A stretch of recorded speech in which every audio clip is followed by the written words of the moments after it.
Hello everyone, I'm Aishwarya Jagdish and I'm a triathlete from India.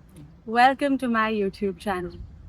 In this video, I'll be sharing with you the recap of my race at Ironman 70.3 Vietnam.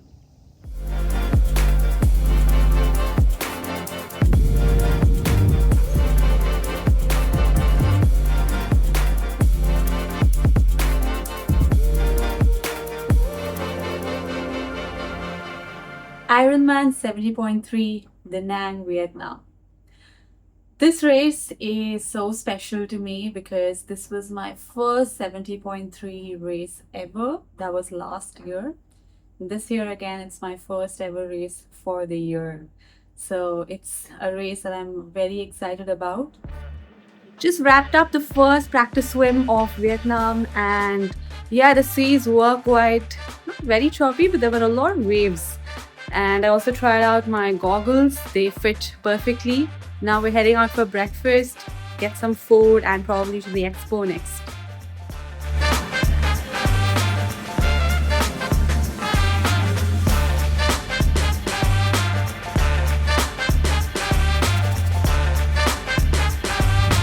Here I am at Hyatt Hotel in Danang. This is where the expo happens, it's where the finish line is and the post-finish activities.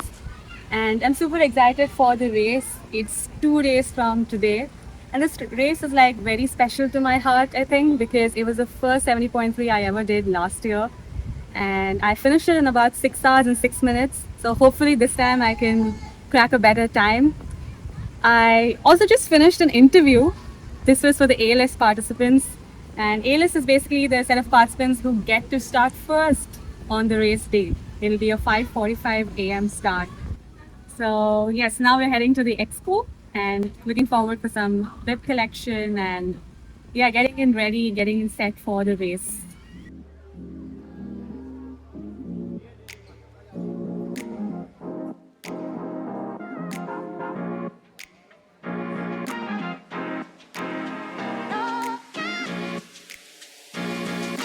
Three, two, one, Seems like the AWA queue is longer than the regular Ironman 70.3 queue.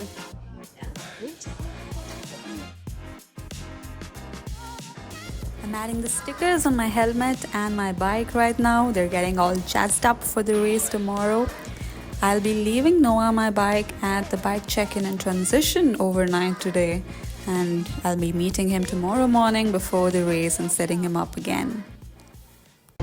Heading out for the final run before the race tomorrow, a quick 10-minute run to just test out my shoes.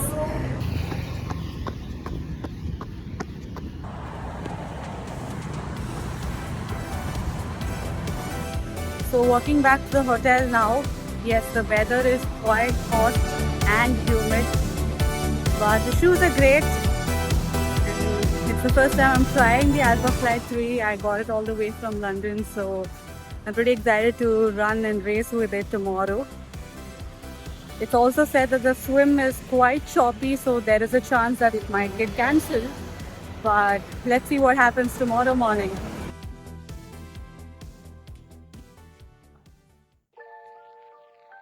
2 days before the race, we did our first practice swim, and the ocean waters in Danang are usually choppy. So it was relatively more calmer, and we practiced our entries, exits.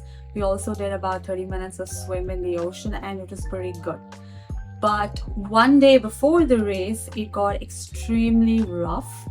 So we went with the hope that it is a triathlon because nobody wants to come and do a duathlon in the race. So I was really hoping to have a good season starting race. One day before the race, I actually got a bit nervous. It's not a usual thing for me. I'm very calm and peaceful, but this race, there were a lot of things that were not going right for me. One is my purpose tri-suit never arrived, and I, being a purpose ambassador, could not wear the tri-suit. And then I did not have my elastic laces for the new Alpha Flies that I just tried out. So that would take me a lot more time on the transition, but it's not too much considering the whole distance of a 70.3. Like that, there were a couple of more issues that just randomly popped up. So I tried to just calm myself down, keep myself more stable, and focus on the race. There was also one more thing where I could not find my bottle on the race day morning. So I technically had just two bottles, that is 1.2 liters of water with me. And this is a hot course. So you need way more than that. And coming to the race morning itself, they changed the swim course because of the previous day incidents. There were apparently some rescues that happened. So they decided to do a 300 meters run along the beach and then a 650 to 700 meters swim. And then again, you have another 300 meters of run back towards the transition. So that's what they said. But when the race actually happened, you could not really swim in that 700 meters of swim. The waves were just splashing over us and we were just like tripping and falling. So I think my swim time was a little more than the others, but somehow I kind of managed through. And the swim was a little more dominant with the legs because not much hands involved when you're like rushing through and swimming a little bit through the waters. And then I came out, got my transition done. I think that was pretty quick, the first transition. And after that, I went on to my bike. I have a road bike. I've put on my aero bars on the road bike, and it was pretty good this time. I felt way more comfortable. About 80 kilometers, I was pretty comfortable. So after that, I kind of moved on to the run. And when I started the run, I felt a lot on the legs. My VMO was quite stiff, quite cramping, and every step I take, it's kind of holding me back. So there was this small, brief moment or episode of where I was just like, okay, maybe I need to stop or give up, but let me do what I can do. So I just went to the first aid station, grabbed in some spray, grabbed in ice, drank a lot of electrolytes over there, stopped for a couple of minutes, I would say, got myself, rejuvenated, and then restarted. And yeah, I think it did not trouble me after that. Once I got in good supplies, it was okay, it was manageable. So on the run, I was able to, again, start with a controlled pace, and then I was able to push it at the end. And I came back. When I passed the finish line, it felt amazing because I never gave up. There are so many thoughts you get, especially on the run, when you just want to stop and you want to give up. So it felt incredibly amazing to finish the course, get that medal, and finish the beautiful experience that I came to Danang for. My overall timing was 5 hours 34 minutes 55 seconds. And I know for sure that even if the swim was completed, it would still be a PB on this course. So that is 100% confidence booster to me. And this course is not for the faint-hearted because it is extremely brutal. The heat can exponentially make things more difficult, and it's a choppy swim if it was there, because last time we completed the swim and a lot of people found it to be quite challenging. So post the race, we actually traveled the very next day to Hanoi, and we took a drive to Halong Bay. And actually, this is where I am. I am in Halong Bay, one of their cruises. It's called the Ambassador Cruise, and it's been amazing. Vietnam is very economical and it's a very, very beautiful place. So yeah, why not enjoy 2 days off and get back refreshed and rejuvenated. So after this, we have the next race lined up, that is in France on June 30th. It's called Les Sables. So I'm really excited for it, and we'll also get a chance to maybe go on a training camp after that. Might meet our coach as well. So I think triathlon as such is one of the most amazing sports because it gives you so much new experiences. It helps you connect with amazing people. The community is beautiful. The culture is great. And yeah, the kind of locations where these races happen are amazing because it gives you a chance to, go there and do the sport while also take a leisure trip after the sport. So I love that kind of combination of travel, triathlon, food, culture, community.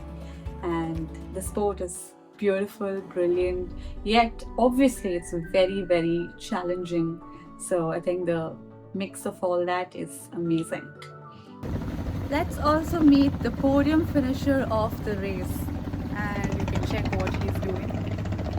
UJ, sitting and working on the cruise trip.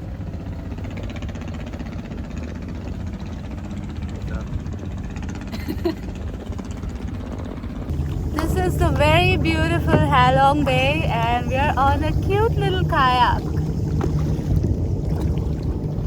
And that's the cave, the Luan cave, and we've just been underneath that cave on our kayak.